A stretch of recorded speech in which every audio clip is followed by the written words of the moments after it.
모든 겸손과 눈물로 목회하다. 사도행전 20장 17절에서 27절 말씀입니다. 바울이 밀레도에서 사람을 에베소로 보내어 교회 장로들을 청하니 오매 그들에게 말하되 아시아에 들어온 첫날부터 지금까지 내가 항상 여러분 가운데서 어떻게 행하였는지를 여러분도 아는 바니 곧 모든 겸손과 눈물이며 유대인의 관계로 말미암아 당한 시험을 참고 주를 섬긴 것과 유익한 것은 무엇이든지 공중 앞에서나 각 집에서나 거리낌이 없이 여러분에게 전하여 가르치고 유대인과 헬라인들에게 하나님께 대한 회개와 우리 주 예수 그리스도께 대한 믿음을 증언한 것이라. 보라, 이제 나는 성령에 매여 예루살렘으로 가는데 거기서 무슨 일을 당할는지 알지 못하노라. 오직 성령이 각 성에서 내게 증언하여 결박과 환난이 나를 기다린다 하시나 내가 달려갈 길과 주 예수께 받은 사명 곧 하나님의 은혜의 복음을 증언하는 일을 마치려 하면은 나의 생명조차 조금도 귀한 것으로 여기지 아니하노라. 보라, 내가 여러분 중에 왕래하며 하나님의 나라를 전파하였으나 이제는 여러분이 다 내 얼굴을 다시 보지 못할 줄 아노라. 그러므로 오늘 여러분에게 증언하거니와 모든 사람의 피에 대하여 내가 깨끗하니 이는 내가 꺼리지 않고 하나님의 뜻을 다 여러분에게 전하였습니다. 할렐루야. 하나님께 감사와 영광의 박수를 드리겠습니다. 요즘은 또 3일 주말 연휴 기간이 많아가지고 이번 주도 또 골든 연휴 기간인데 연휴 때 놀러 안 가시고 예배 나온 여러분 특별히 축복하고 그래도 가신 분들도 제가 축복합니다. 나중에 방송으로 들으면은 또 그러실까봐 함께 기도하고 하나님 말씀 보겠습니다. 하나님 은혜를 감사합니다. 주님, 하나님의 사랑으로 오늘 우리에게 준비하신 말씀을 들려주시옵소서. 예수님의 이름으로 기도합니다. 아멘. 바울이 3차 전도 여행을 마무리하며 예루살렘으로 가기 전에 마지막 머문 밀레도 항구에서 에베소의 장로들을 그쪽으로 부릅니다. 에베소가 한 45km 정도 떨어졌는데 다시는 돌아오지 못할 것이기 때문에 에베소의 장로들에게 마지막 하고 싶은 말이 있었습니다. 에베소로 직접 가서 해야 되는데 예루살렘으로 가야 되는 시간도 그렇거니와 지난번 에베소에서 굉장히 큰 안티 기독교 집회가 있었기 때문에 자기가 또 가면은 또 그게 자극이 돼서 남아있는 에베소 교인들이 힘들어질까봐 장로들을 밀레도로 오게 한 것입니다. 여기서 바울은 이제 다시 보지 못할 이 에베소의 장로들, 아시아의 핵심 헤드쿼터 교회가 될 이 에베소 교회 장로들에게 자신의 지난날의 목회 여정을 돌아보면서 자신의 마음을 쏟아놓는 메시지를 합니다. 오늘의 본문과 다음 주의 본문은 목자의 마음이란 어떤 것인가를 아주 절절히 알 수 있는 아주 따뜻한 본문입니다. 이때까지 바울의 이미지는 아주 샤프한 사람, 어떤 역경도 돌파하는 불도저 같은 사람, 능력 있는 사람으로서의 이미지가 강했다면 이 본문에서는 이 바울이 이 따뜻한 목자의 마음을 가진 사람으로서 얼마나 그 하나님이 귀히 쓰셨는가를 우리가 이렇게 느낄 수가 있습니다. 바울은 참 신실한 사람이었다고 성경은 기록합니다. 18절을 보니까 바울이 자기가 아시아에 처음 들어온 날부터 첫날부터 지금까지, 그러니까 바울이 에베소에서 사역한 3년 전체를 패키지로 묶어서 이렇게 말하는 것입니다. 그동안에 석 달 동안은 회당에서 또 2년 동안은 또 두란노 서원에서 계속 이렇게 복음을 전했는데 시작부터 끝까지 바울은 하루도 변함없이 성실하게 이렇게 자기가 복음을 전했다는 것입니다. 사실 이렇게 초지일관하기 쉽지 않습니다. 요즘 너무 빨리들 다들 흥분하고 으쌰으쌰하면서 시작하는데 나중에 끝까지 보면 남아있는 사람이 참 적습니다. 우리 교회에서는 세례받은 지 3년 이상, LCS 훈련 1년, 그리고 여러 사역과 공동체에서 그 성실함이 검증이 돼야 교회 임직자로 세웁니다.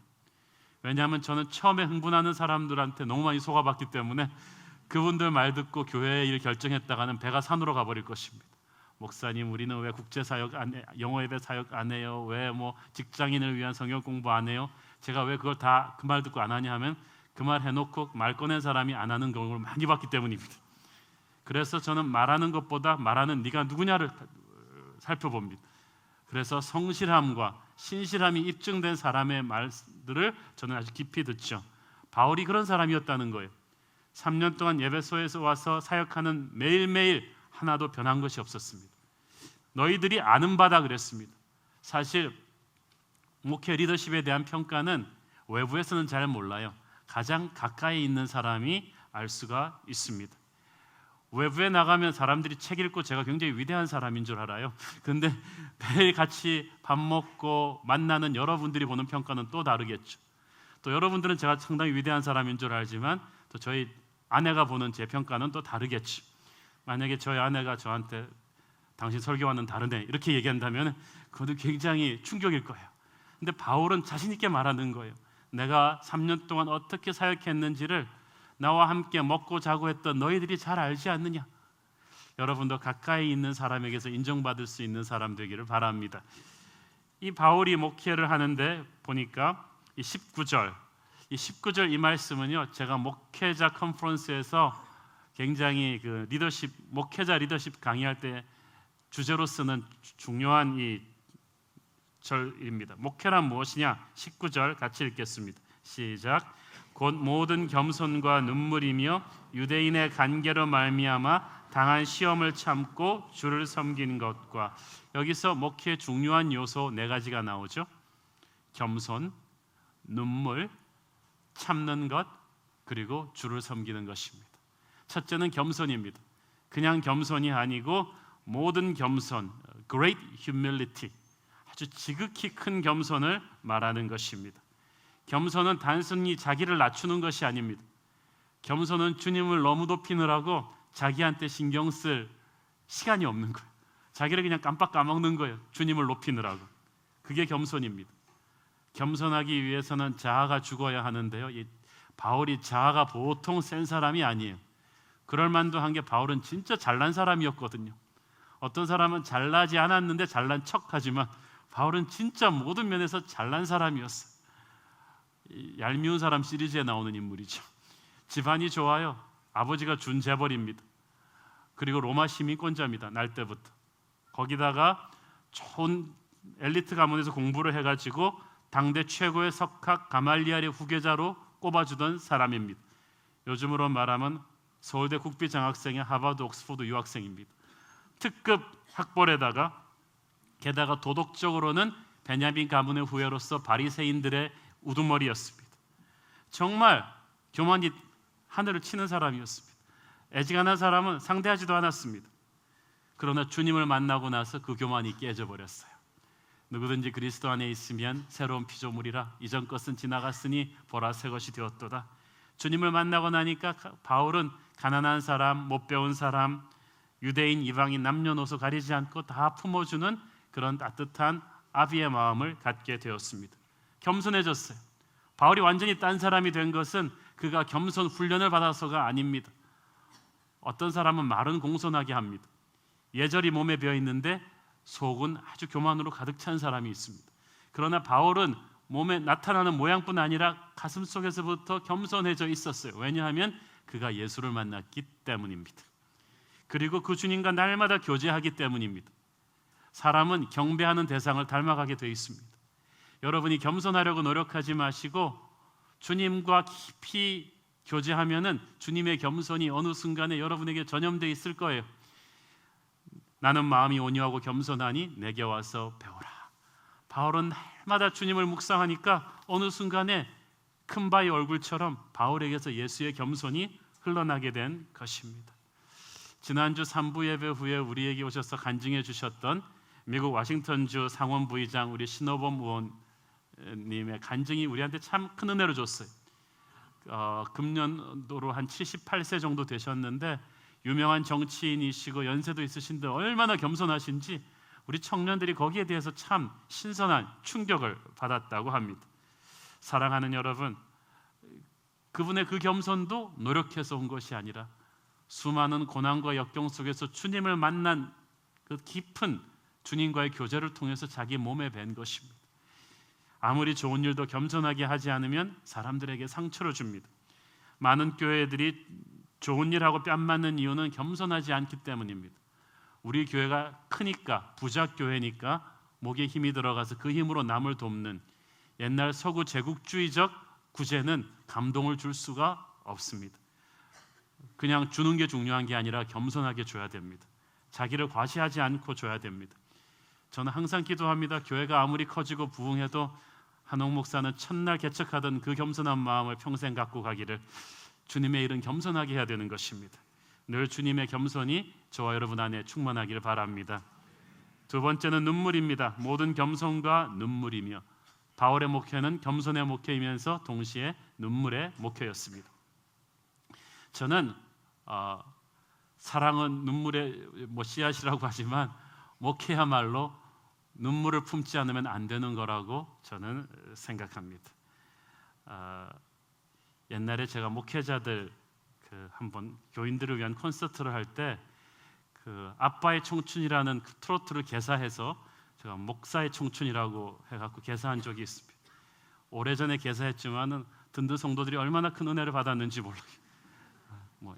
저 어떻게 했던가? 이 세상의 목사 마음 다 같은 마음. 그래.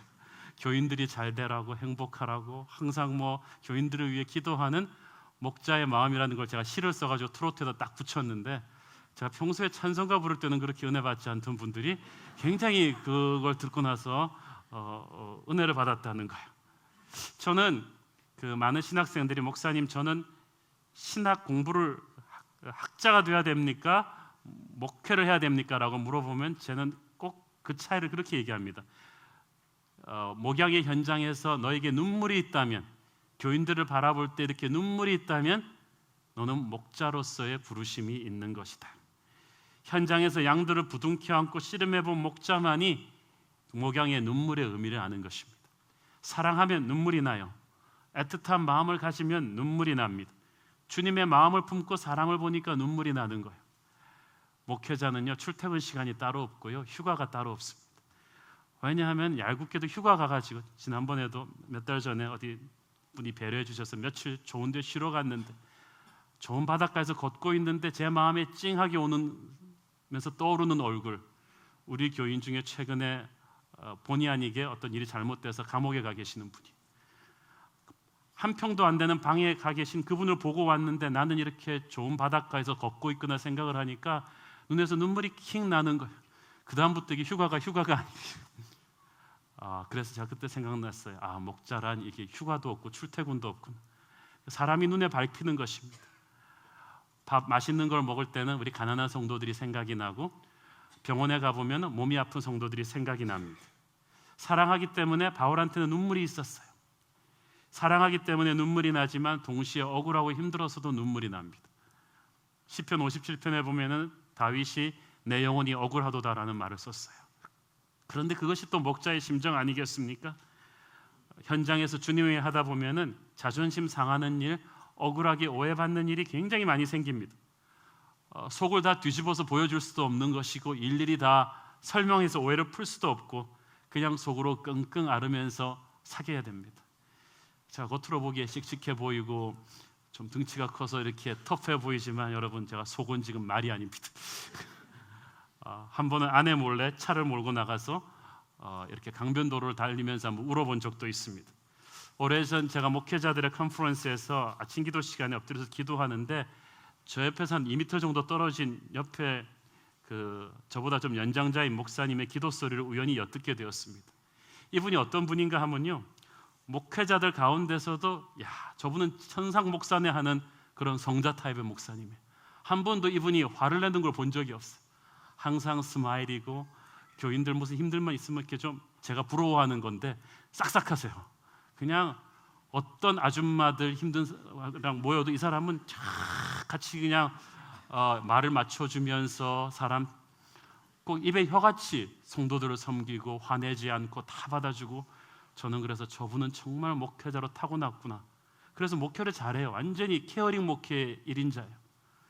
그런데 그분이 제 옆에서 기도를 하는데 기도 소리가 들리잖아요. 그래서 들었더니 이렇게 기도하는 거예요. 막 가슴을 치면서, 주님, 제 속 썩는 거 아무도 모릅니다. 피를 토하면서 울면서 기도하는 거예요. 그래서 저는 제가 주님이 된 심정으로 귀를 쫙 기울여서, 아니 저분이 저렇게 가슴이 힘들었어? 평소에 그렇게 화 안 내고 싹싹거리고 그러던 분이, 그래서 제가 이때까지 그분의 성격을 부러워하던 마음을 싹 접었어요. 와, 저분이 저러면은 속이 제대로 돼 있는 목사는 아무도 없겠구나. 목회자란 그렇게 자기만이 아는 힘들고 억울한 응어리들이 가슴에 다 쌓여 있는 것입니다. 그렇다고 어디 도망도 못 갑니다. 주님이 부르신 사명이기 때문에 거부할 수도 반항할 수도 없습니다. 그 자존심 센 바울이 그거 다 십자가에 못 박아버리고 주님을 생각하며 눈물로 참은 거예요. 그 세 번째요, 참는다. 19절에 유대인의 간계로 말미암아 당한 시험을 참고 참는다. 오래전에 한 선배 목사님이 저한테 해주신 조언이 있습니다. 한 목사, 목회는 참을 인자야. 특별히 담임 목사가 되면 참을 인자로 처음부터 끝까지 가야 되는 거야. 외로워도 참고, 억울해도 참고, 하고 싶은 말이 있어도 참고, 욕먹어도 참고, 힘들어도 참고, 슬퍼도 참고, 외로워도 참아내는 거야. 어떤 상황이 와도 주님 십자가를 투영시키며 참으면, 참고 참다 보면 어느새 힘든 광야가 뒤로 와 있다. 제가 진짜 그 말을 듣고 보니까 24년 전에 신학교 있었을 때부터 시작한 제 동기들과 지금을 쫙 보니까 이때까지 갈수록 목회를 잘한 목회자들의 공통점은 다 참을 줄 아는 거예요. 맷집이 좋은 사람들이에요. 영적으로 똑똑한 사람들이 아니에요. 똑똑한 사람들은 다 도망가 버렸는데 오래 참는 사람이 부모의 마음으로 목양을 하는 것입니다.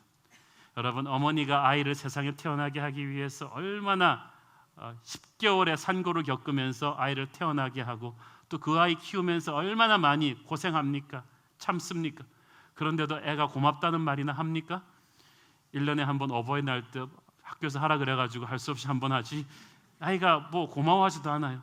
그런데 이 아이를 보면서 어떤 부모가 좋은 부모냐? 인내심이 많은 부모가 좋은 부모예요. 똑똑한 부모가 좋은 부모가 아니라 기다려줄 줄 알아야 돼요. 한 번은 이 부모가 너무 자식이 자기한테 긁어대고 대드니까 이렇게 축복했다고 합니다. 너 꼭 결혼해서 꼭 너 같은 아들 낳아라. 꼭 너 같은 아들 낳아. 부모가 돼보지 않으면 모르는 거죠. 어떤 순장은요, 이렇게 막 그렇게 뺀질하던 순원이 이제 순장으로, 다른데 순장으로 파송되어 가게 되면 꼭 그렇게 축복한다고 합니다. 꼭 너 같은 순원을 만나라. 부모가 된다는 거 이게 쉽지 않습니다. 목자의 마음이 부모의 마음이 되는 것입니다. 기다려주는 거예요. 제 친구가 아니고 나 몇 살 많으니까, 그분이 이제 27살에 담임 목사가 됐어요. 그것도 작은 교회가 아니에요. 미국 동부에 아주 사이즈 있는 교회 담임 목사님이 됐는데 이게 사고로 된 거예요. 처음 신학교 졸업하고 나서 이제 첫 번째 부목사 부임지로 내려왔는데 결혼도 안 했었죠. 내려와서 그 다음 주일에 담임 목사님이 다른 데로 청빙 받았는데 교회에서 안 놔줘서 꼭 잡고 있는 거를 갑자기 그 주에 그냥 짐 싸갖고 떠나버리신 거예요. 그래갖고 부목사로 그분이 내려와서 한 주일 만에 담임 목사로 임시 담임 목사가 돼버린 거죠. 그래서 나는 지금 결혼도 안 하고 담임 목사 못 되니까 담임 목사 청빙위원회를 구성해서 오실 때까지 내가 임시 당회장을 하겠다.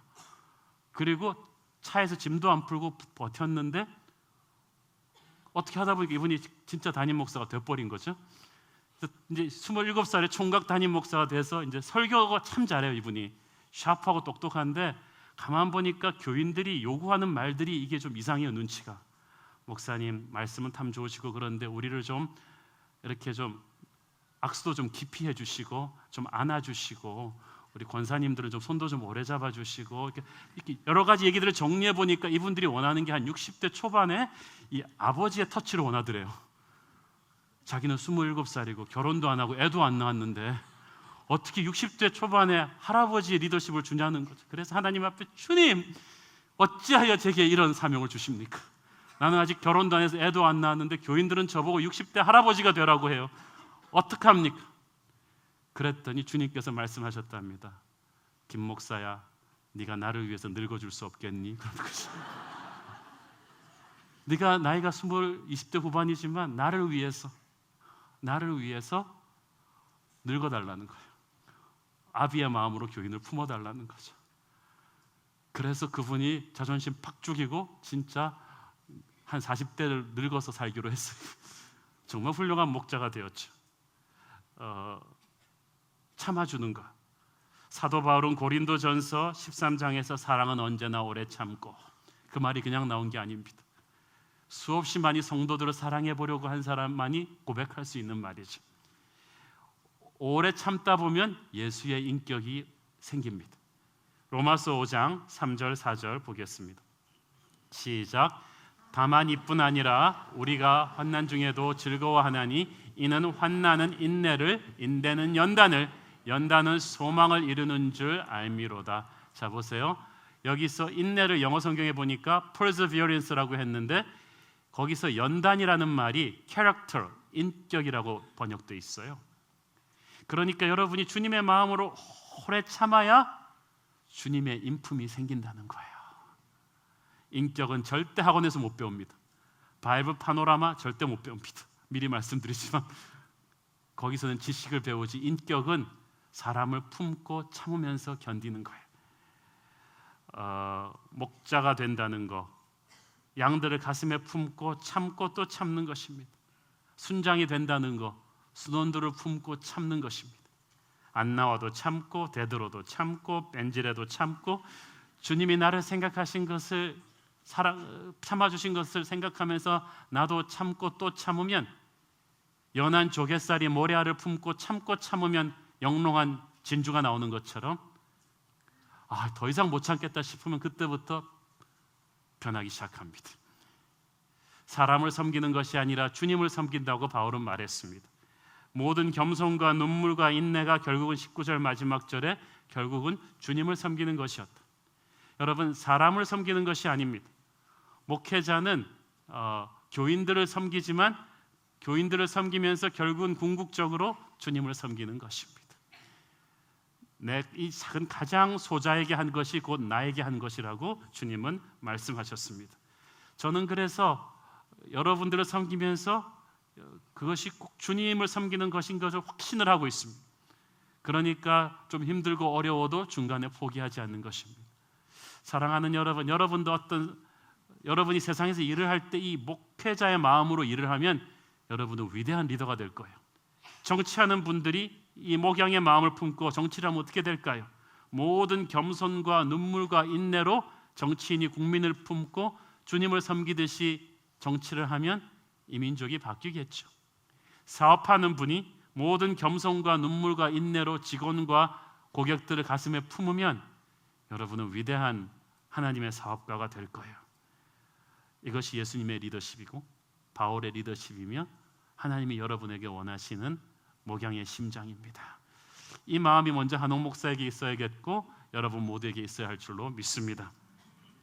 바울은 또한 아주 담대한 말씀 사역을 했습니다. 20절, 21절을 보면 바울의 그 담대한 말씀 사역이 나오죠. 20절 한번 같이 읽어볼까요? 시작. 유익한 것은 무엇이든지 공중 앞에서나 각 집에서나 거리낌이 없이 여러분에게 전하여 가르치고, 공중 앞 그러니까 퍼블릭 어셈블리, 큰 집회에서 이렇게 불특정 다수에게도 말씀을 선포했지만 또 중요한 말은 각 집에서 말씀을 또 가르쳤다는 것입니다. 굉장히 이게 중요한데요. 불특정 다수에게 집회할 때도요, 주님께서 커스텀 메이드 티칭, 그때 딱 필요한 말씀을 주시는 때가 있습니다. 그때 어떤 에베소 교회가, 고린도 교회가 그 시각에 들어야 될 하나님의 말씀이 있어요. 또 동시에 에베소 교인들 안에서도 하나님께서 그 사람마다 다르게 들어야 될 말씀을 주시는 때가 있습니다. 그러니까 바울은 그 순간에 그 사람들에게 주시는 파특하는 이 성령의 이 스파트 같은 감동을 놓치지 않고 붙잡는 사람이에요. 그리고 그 말씀을 붙잡아서 꼭 전하는 사람이었습니다. 성경은, 하나님의 말씀은 기가 막힙니다. 그 말씀을, 어떤 말씀을 주시는가도 중요하지만 언제 주시는가도 중요해요. 광야를 지나지 않는 사람이 광야의 설교 들으면 잘 안 들어요. 광야를 지나고 있을 때 하나님이 주시는 말씀은 또 달라진 거죠. 그래서 하나님이 각자에게 주시는 특별한 말씀의 배달꾼이 바로 바울이었다는 것입니다. 골로새서 1장 28절 29절 같이 보겠습니다. 시작. 우리가 그를 전파하여 각 사람을 권하고 모든 지혜로 각 사람을 가르침은 각 사람을 그리스도 안에서 완전한 자로 세우려 함이니 이를 위하여 나도 내 속에서 능력으로 역사하시는 이의 역사를 따라 힘을 다하여 수고하노라. 자, 보세요. 3번이나 각 사람이라는 말이 나오지 않습니까? Each man. 각 사람을 권하고 각 사람을 가르치고, 모두가 들어야 될 말씀도 있지만 각자가 따로 들어야 될 말씀이 있다는 것입니다. 사람을 만나다 보면, 신방을 다니다 보면 성령께서 아주 강렬한 감동으로 이 사람에게 주라고 하는 말씀이 있어요. 이것을 바울은 주저하지 않고 붙잡아서 끝장을 본다는 거지. 바울이 에베소에서 이렇게 말씀을 전할 때 20절에 보니까 거리낌이 없이, 영어 성경에 보니까 I did not hesitate, 주저하지 않고 이 말씀을 주시는 그대로 전했다는 것입니다. 자, 여러분, 하나님이 주시는 말씀을 사람 눈치 보지 않고 주저하지 않고 전하는 것이 어렵습니다. 왜냐하면 목자도 사람인지라 사람 눈치를 보거든요. 그래서 아무리 말씀이 그렇게 말하고 있다 해도 지금 내 앞에 있는 사람이 겪고 있는 현실이 어떤 것인지를 아는데 그대로 전하기 쉽지 않습니다. 얼마나 경기가 지독하게 힘든 줄 아는데, 성도들이 실험자들이 많고 불경기로 힘들어하는 사람들이 많은데 아무리 그 주일 본문이 그렇게 말한다고 해도 11조라고 설교하기 쉽지 않습니다. 모두가 거짓말하고 속이는 세상에서 정직하라고 설교하기 쉽지 않습니다. 저는 어떤 정치인이 아주 높은 자리에 오르셨는데 그분한테 가서 첫 번째 드린 예배에서 하나님이 겸손하라는 말을 주는 거예요. 그게 찬물을 끼얹는 것도 아니고 하나님이 너와 함께 하시고 기름 부으시고 그런 좋은 말씀을 주셔야 되는데, 그래야 그분도 좋고 나도 좋을 텐데 하나님이 이분한테 겸손하라는 말을 주라는 거죠. 인간관계에 굉장히 파괴될 수 있는 말씀이잖아요. 그렇지만 꾹 참고 그리스도의 겸손으로 허리를 동이라는 말씀을 그냥 또 전했습니다. 그분과 오랜 친구가 되었어요. 자기한테 와서 그렇게 말씀 전한 목사님은 처음이라는 거예요. 사랑하는 여러분, 사도 바울이 에베소에서 3년 목회를 했는데 교인들이 반이 노예였어요. 종이었단 말이에요. 그런데 그 에베소 교인들한테다 대고 사도 바울은 종들아 상전에게 복종하라고 했어요. 교회가 그리스도께 복종하듯이. 이게 얼마나 힘든 설교였는지는 설교자인 제가 알아요. 아마 바울도 눈물을 삼키면서 했을 거예요. 생각 같아서는 종들아 너희들을 부당하게 취급하는 주인들한테 떳떳하게 데모해라, 할 말을 해라, 하나님이 너와 함께 하실 것이다 라고 말해주고 싶은데 그렇게 못한 거예요. 성령의 드라이브를 받는 설교란 그런 것입니다. 바울이 공중에서든 각 집에서든지 꺼리낌 없이 계속 그 순간에 주시는 하나님의 말씀을 계속 전했던 것은 바울이 그들을 사랑했기 때문입니다. 여러분, 사랑하면 말이 많아지는 거 아시죠? 미사리 그 좋은 데서 카페가 쫙 커플들이 있는데 딱 2그룹입니다. 계속 말하는 커플과 가만히 앉아있는 커플. 계속 말하는 커플은 부부가 아닐 확률이 높다는 말이 있죠. 신혼부부는 말이 많아요. 하루 종일 이야기하고 또 직장에 가서도 전화통 붙잡고 삽니다.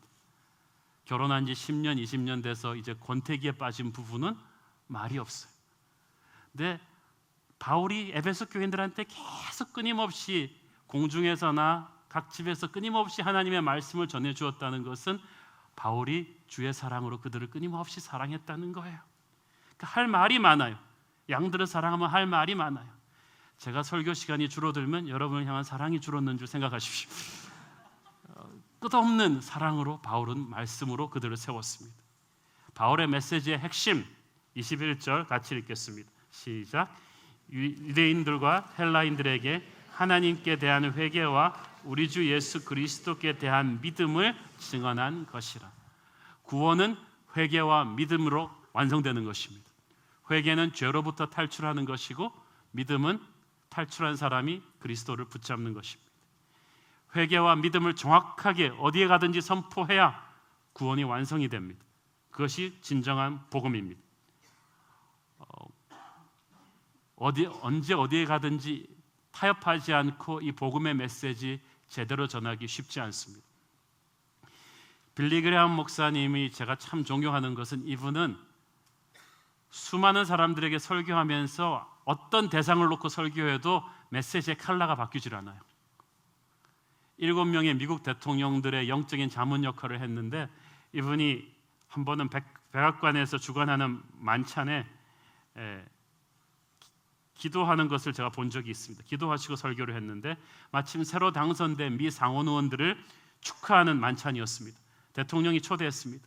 그 기라성 같은 상원 의원 부부들, 미 대법원장, 그리고 난다 하는 정재계 인사들 이름만 들으면 아는 영화 스타들이 가득 메운 그 리셉션 자리에서 빌리 그레함의 기도는 뭐 보통 때랑 전혀 다름이 없습니다. 하나님 이 중에서 아직 하나님을 믿지 않는 죄인들이 있다면 반드시 자신의 죄를 회개하게 하시고 그들이 지금 누리고 있는 부와 권력이 아무것도 아님을 깨닫게 하여 주십시오.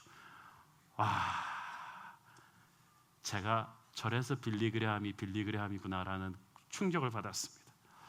나도 어떤 대상을 앞에 놓고도 복음의 메시지를 타협하지 말아야겠다. 분명한 회개와 믿음이 정확하게 들어간 구원의 메시지, 이것을 바울이 계속 전했던 거예요. 이 바울을 이끌고 가시는 분은 성령님이셨습니다. 22절 같이 보겠습니다. 시작. 보라, 이제 나는 성령에 매여 예루살렘으로 가는데 거기서 무슨 일을 당하는지 알지 못하니. 바울을 이끌고 가는 어떤 힘이 있었어요. 어떤 사람은 자기의 인간적인 의지와 결심으로 가는 사람이 있어요. 내가 반드시 복수해야지, 반드시 아버지의 한을 풀어야지, 이렇게 가는 사람도 있는데 바울을 이끌고 가는 힘은 성령이었습니다. Compelled by the Holy Spirit. 어떤 힘이 그를 쫙 끌고 가는 거예요. 여러분, 인간적인 열심과 도끼로는 그렇게 오래 가지를 못합니다. 그리고 끝이 좋지를 못합니다. 그러나 성령님이 몰아가시는 사람은 달라요. 그래서 이상한 힘으로 내가 원한 것이 아닌데 성령께서 자꾸 나를 어디론가로 보내시는 것이 있습니다. 하나님의 사람이 된다는 것은 성령의 이끌림을 받아서 인생을 산다는 거예요. 베드로에게 주님이 말했습니다. 젊었을 때는 네가 원하는 대로 갔다. 그것은 네가 예수를 알기 전에는 그랬다. 성령을 알기 전에는 그랬다. 그러나 나이 들어서는 네가 나의 이끄는 대로 가게 될 것이다. 여러분이 예수님을 만나고 성령 체험을 하기 전에는 자기 욕심대로 하고 싶은 것 다 하고 가고 싶은 대로 갔어요. 그러나 이제부터는 아니에요. 여러분은 어떤 성령님의 이상한 이끄심을 느끼게 될 거예요. 여러분이 계획했던 게 안 되고 안 되던 것이 되는 것을 느끼게 될 것입니다. 사도 바울이 그랬어요. 22절 계속해서 읽겠습니다. 시작. 보라, 이제 나는 성령에 매여 예루살렘으로 가는데 거기서 무슨 일을 당하는지 알지 못하노. 자, 여러분, 순종해서 가긴 가는데 바울이 자기의 미래에 대한 구체적인 그림을 보지 못했어요. 하나님이 보여주시지 않았어요.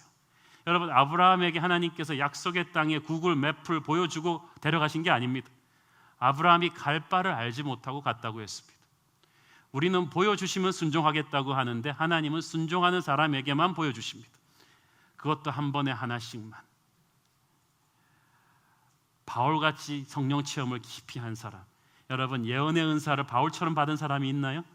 3층천 천국까지도 다 본 사람인데, 그러나 바울 자신의 미래에 대한 전체적인 그림을 자세히 알지 못했습니다. 하나님께서 자세히 보여주지 않았어요. 다만 하나님과 동행하면 그 길이 가장 선하고 영광된 길일 거라는 것만 알았습니다. 여러분, 자신의 미래를 놓고 하나님의 뜻을 구하며 기도할 때 너무 지나치게 디테일한 그림을, 전체 픽처를 보여달라고 하지 마십시오. 전체적인 그림을 하나님이 보여주고 싶어도 여러분이 이거 감당 못합니다. 막 걸음마를 시작하는 코올리기 어린애한테 항공역학에 대한 강의를 여러분이 해준들, 비행기가 뜨는 항공역학의 원리를 설교해 준들, 얘가 알겠습니까? 그냥 아빠를 믿으니까 아빠 손잡고 비행기 타는 것뿐입니다. 하나님이 여러분을 사랑하십니다. 그분이 전지하시고 전능하십니다. 우리는 그분을 믿고 함께 동행하면 되는 것입니다. 그래서 예언사역으로 한국 사람들이 많이 가는 아이합에 가면요, 제일 많이 강조하는 설교가 인티머시예요. 하나님과 친밀하게 교제하는 거예요. 그러면 하나님이 이끄시는 대로 가면 되는 거예요. 하나님의 뜻은 어떤 점치듯이 앞에 나오는 디테일한 미래의 그림이 아니라 하나님과 함께 동행하는 법을 배우는 것입니다. 바울이 그거예요. 정확히 알지 못하나 하나님과 함께하기 때문에 가겠다.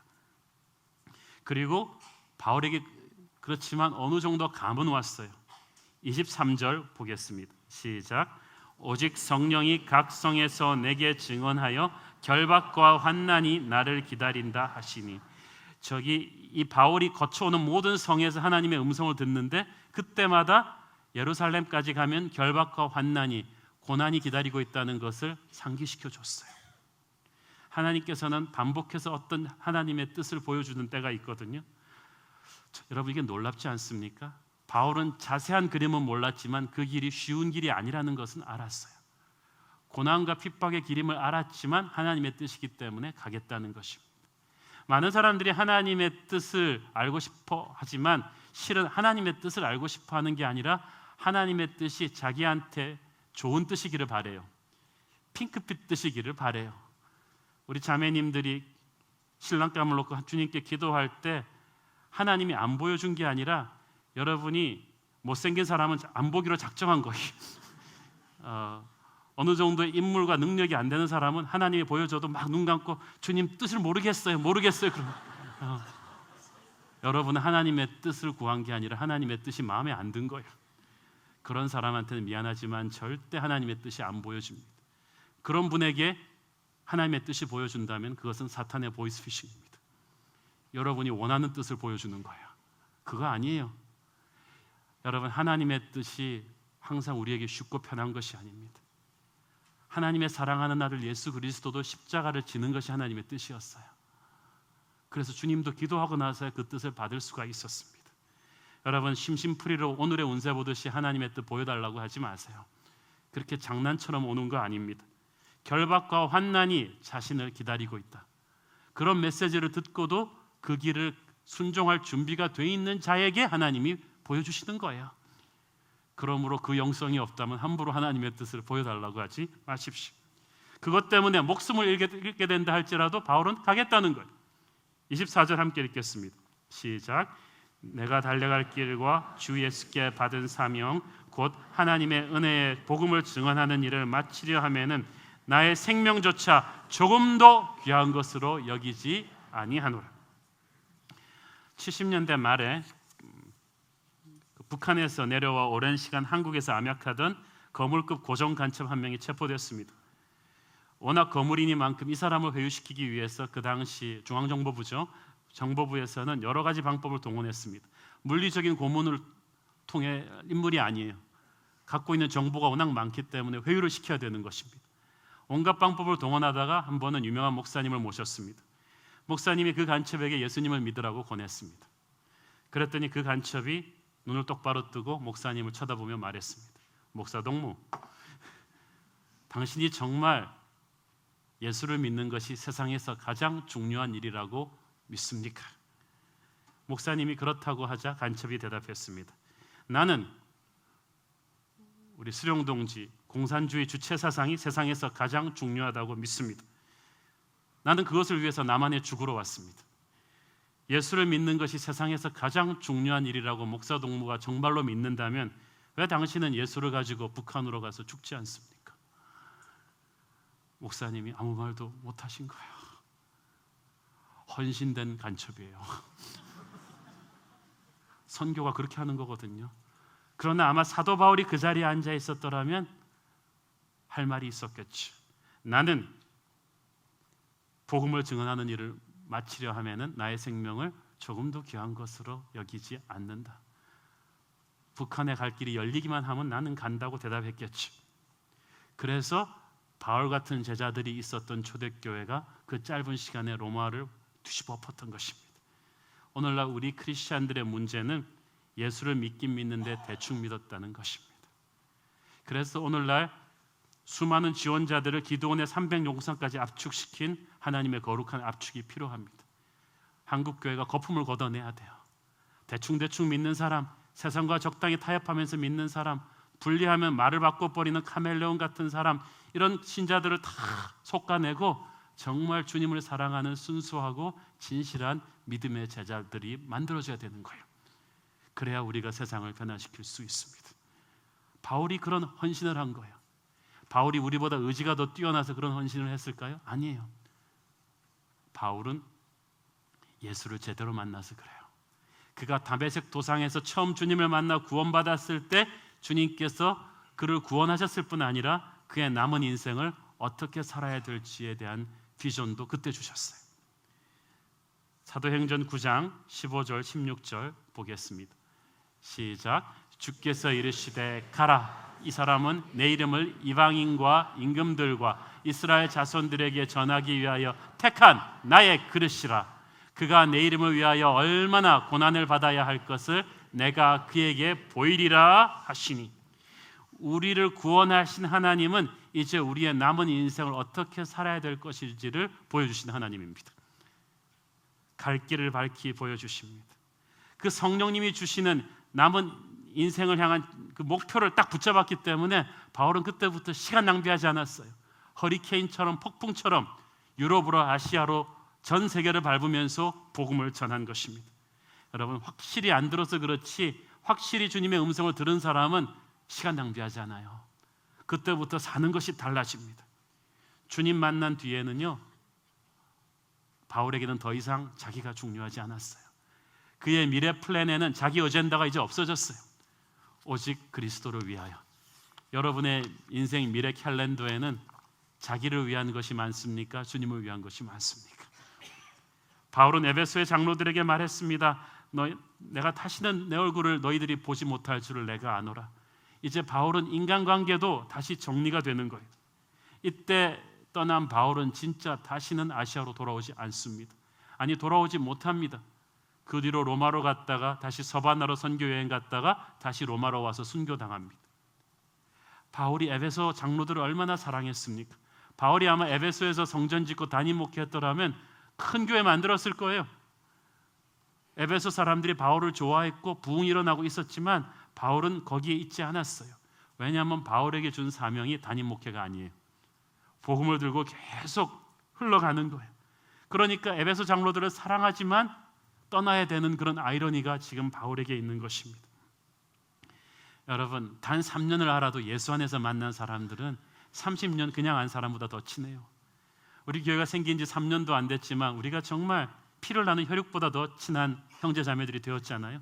에베소 교회 장로들과 바울이 그랬다는 거예요. 그렇지만 바울은 그것을 인간적인 정에 머물러 두지 않고 이제 은혜 안에서 헤어지려 한다는 것입니다. 여러분, 예수 안에서 우리는 헤어짐과 만남을 그렇게 받아들여야 합니다. 그래서 멀리 떨어져 있지만 예수 안에 있으면 우리는 하나인 것입니다.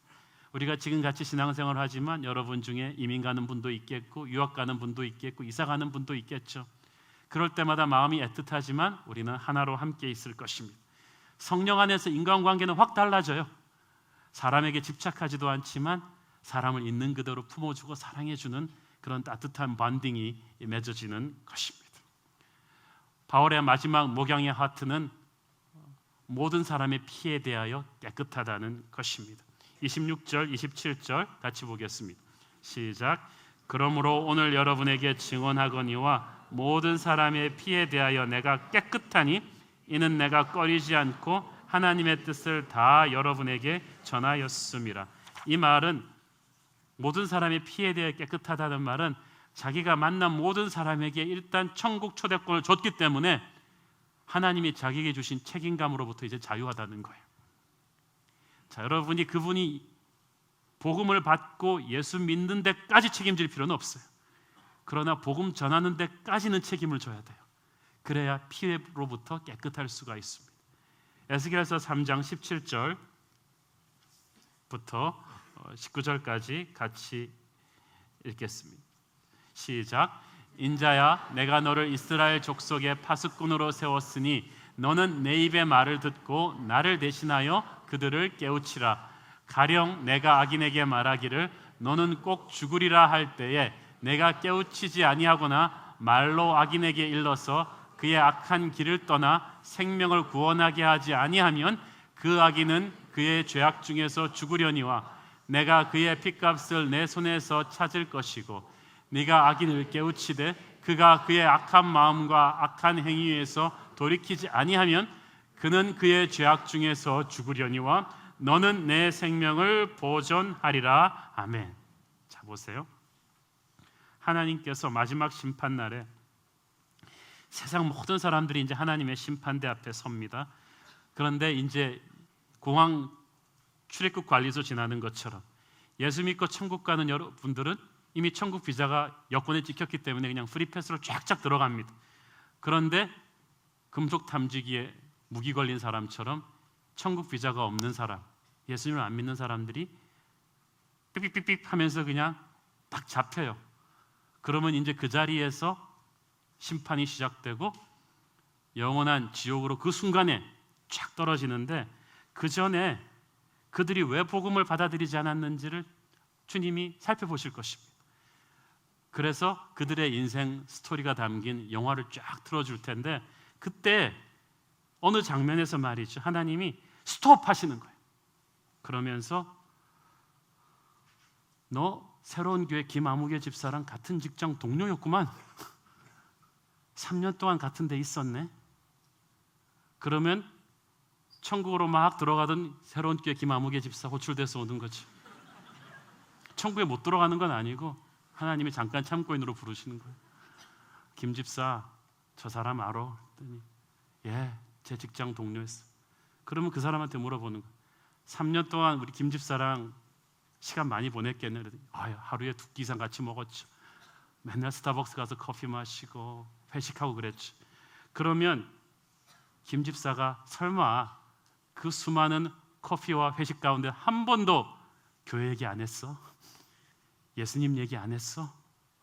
그러면 그 사람이 이렇게 대답한다면, 예, 하나님, 김 집사가 유로 축구 얘기하고요, 야구 얘기하고요, 자동차 얘기하고 증권 투자 얘기하고 자식 학원 보내는 얘기는 다 했는데 교회 다닌다는 말은, 하나님 얘기는 저한테 한 번도 해준 적이 없습니다. 그 말을 하면서 영원한 지옥불로 떨어져가는 여러분의 그 직장 동료의 슬픈 눈빛과 그 직장 동료를 보면서 여러분을 키워주고 출세시켜서 그 직장으로 선교사로 파송한 하나님의 눈빛이 여러분한테 쏟아지는 거예요. 그때 여러분은 그 사람의 피로부터 깨끗하지 못하다는 것입니다. 이 말이 그 말입니다. 사랑하는 여러분, 여러분은 여러분 가족 친지의 피에 대하여 깨끗하십니까? 여러분의 중마고 친구들, 특히 직장 동료들의 피에 대하여 깨끗하십니까? 서울 시민의 피에 대하여 깨끗하십니까? 인맥이 넓은 것, 유명한 것 자랑하지 마세요. 여러분은 하나님이 여러분에게 스치게 한 모든 사람에 대한 책임감을 지셔야 돼요. 어떤 연예인 한 분은 이 말씀을 읽고 자기가 하는 콘서트마다 꼭 마지막에는 복음성가를 부르면서 예수님을 소개합니다. 자기 책임을 다하겠다는 것입니다. 하나님이 자기를 유명하게 만들고 인기를 줬으니까 자기는 어떤 기회든지 자기를 아는 사람에게 복음을 전하겠다는 것입니다. 저는 여러분이 여러분을 스치는 모든 사람에게 복음을 전할 수 있게 되기를 바랍니다. 여러분과 만나면 사람이 용기를 얻고 살아나고 새로워지기를 바랍니다. 바울처럼 목양의 마음을 품고 세상을 변화시키는 여러분 되기를 축원합니다. 기도하겠습니다. 사랑하는 아버지, 은혜를 감사합니다. 주님 앞에 무릎 꿇고 기도할 때 우리의 인생이 너무나 공허하고 너무나 자기중심적이었던 것을 보게 됩니다. 예수님처럼 바울처럼 모든 겸손과 눈물로 사람을 섬기며 모든 사람에 대하여 피에 대하여 깨끗하게 전도할 수 있도록 주님 도와주시옵소서. 예수님의 이름으로 기도합니다. 아멘.